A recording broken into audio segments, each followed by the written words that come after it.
So right now we have 6 candidates from Shillong Parliamentary Constituency. I don't say that the threat is BPP or any particular political parties. The threat is all the candidates. They are strong. I can't overrule anything. Every candidate they are strong, and as far as our candidate is concerned from the NPP, we are working hard. That's what almost every day all the leaders are collected here in the office in the afternoon to get all the detailed information. How is the progress of work? How is the campaign going on?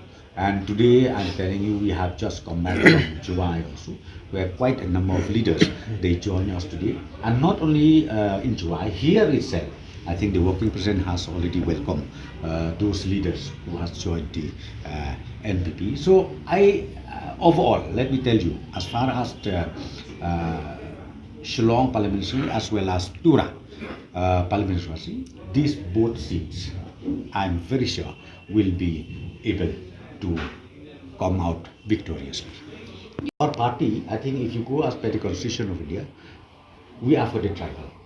So when when you translate into Khasi, Jagmari, okay, tribal, Jagmari is the same. But the only point of the BPP is when they say Jagmari, it confined within this jurisdiction.